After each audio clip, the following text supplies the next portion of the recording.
Hello दोस्तों, स्वागत है आपका अपने YouTube चैनल नौकरी वाले में। दोस्तों, पीआरडी जवानों से जुड़ी एक बड़ी अपडेट आज लेकर आए हैं जिसे जानना आपके लिए बेहद ही जरूरी है।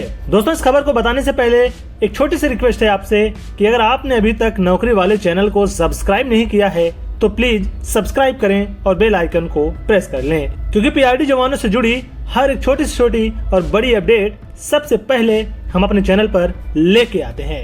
तो चलिए दोस्तों, शुरू करते हैं। दोस्तों, उत्तराखंड प्रांतीय रक्षक दल हित संगठन के प्रदेश अध्यक्ष सुनील लखरवाल ने उत्तराखंड के समस्त पीआरडी जवानों के लिए कुछ अहम संदेश दिया है।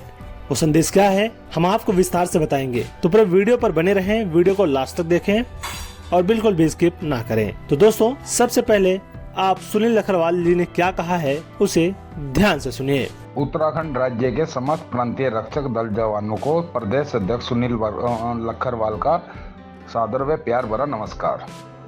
भाई लोगों, मैं आप लोगों के संज्ञान में एक बात लाना चाहता हूं।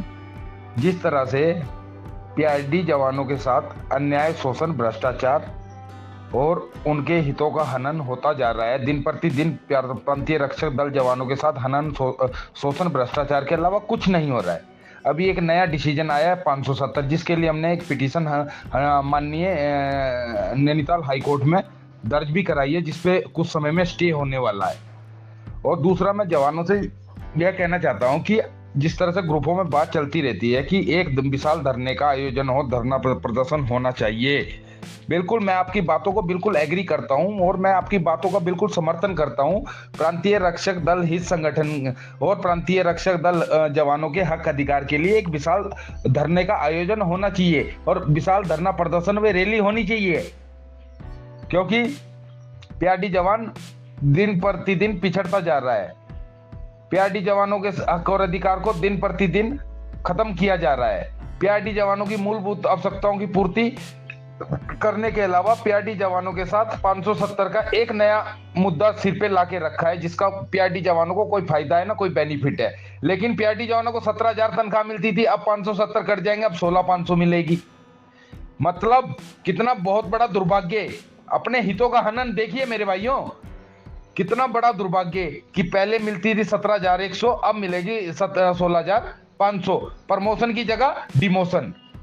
तो इन सब चीजों को मद्देनजर रखते हुए मैं अपने उत्तराखंड राज्य के प्रदेश के समस्त पीआरडी जवानों से आग्रह और अनुरोध करना चाहता हूं और एक विचार विमर्श भी करना चाहता हूं कि कितने लोग आगामी महीना नवंबर में धरना प्रदर्शन रैली के लिए तैयार हैं, अपने हक अधिकार को सरकार से मनवाने के लिए तैयार हैं, सरकार के सामने एक विरोध प्रदर्शन करने के लिए तैयार हैं। अगर आप लोगों में जब तक एकता, एक सोच, एक विचार, एक मानसिकता नहीं आएगी, जब तक इस प्रांतीय रक्षक दल विभाग का और इस पीआरडी का भला नहीं होगा। इसीलिए मैं आप लोगों से, समस्त उत्तराखंड के समस्त पीआरडी जवानों से इसी विषय पे बात करना चाहता हूं कि अगर आप लोगों को प्रदेश संगठन का और अपने हक अधिकार का साथ देना है, सहयोग देना है, सबको मिलजुल के चलना है, तो कृपया करके एक विचार विमर्श रखें इन ग्रुपों के माध्यम से। उस हिसाब को हम काउंट करें कि कितने जवान धरना प्रदर्शन और रैली के लिए तैयार हैं। उसी हिसाब से एक डिसीजन लिया जाएगा कि जवानों के हित के लिए, जवानों के हक और अधिकार के लिए किसी तरह से काम किया जाए। और दूसरा, एक और हमारी विडंबना है कि प्रांतीय रक्षक दल जवानों को हर महीने 6 महीने में 3 महीने में तनख्वाह दी जाती है, हर महीने के बजाय। अभी एक बात चल रही है, जिस तरह से फॉरेस्ट कर्मचारियों को, जो फॉरेस्ट में तैनात है प्रांतीय रक्षक दल के जवान, उनको 3-3, 4-4 महीने से वेतन नहीं मिला। और जिस तरह से परिवहन विभाग में कार्यरत है जवान, उनको 4-4 महीने से वेतन नहीं मिला। तो इन सब चीजों को मद्देनजर रखते हुए और पीआरडी जवानों के हक अधिकार के लिए आपको एक साथ, एक सोच, एक विचार के साथ खड़ा होना पड़ेगा। हरिद्वार की देखरेख करने वाले तो बहुत ही समझदार, बहुत ही अक्लमंद, बहुत ही अच्छे गुणवानी व्यक्ति हैं और उनके द्वारा तो कई बार ये भी बोला गया कि देहरादून जिले में बहुत ज़्यादा भ्रष्टाचार है। अगर देहरादून के जवानों को अगर कुछ सीख चाहिए तो लेनी हो तो हरिद्वार के जवानों से लें, हरिद्वार जिले से सीख लें। तो मैं किस बात से एग्री हो जाऊं कि हरिद्वार में भ्रष्टाचार है। अगर हरिद्वार में भ्रष्टाचार है तो आपके जो कार्यकर्ता हैं, वहाँ के हरिद्वार का जो मुखिया बने घूमते हैं, वो कहते हैं कि वहाँ भ्रष्टाचार नहीं है। अब मैं इन बातों के साक्ष्य किससे मांगूं कि हरिद्वार में भ्रष्टाचार है या नहीं है? जो वहाँ के पीआरडी जवानों के हितैषी हैं बोलते हैं नहीं है और जवान बोल रहे हैं और मुझे भी लगता है। मुझे भी ऐसा लगता है कि है। हरिद्वार में भी भ्रष्टाचार है, देहरादून में भी भ्रष्टाचार है, हल्द्वानी में भी भ्रष्टाचार है, उत्तरकाशी में भी भ्रष्टाचार है। ऐसा कौन सा जिले है जिसमें भ्रष्टाचार नहीं है। लेकिन मेरा इतनी कहानी सुनाने का उद्देश्य ये था कि कुछ लोग बोलते हैं कि हरिद्वार के जवानों से कुछ सीखो।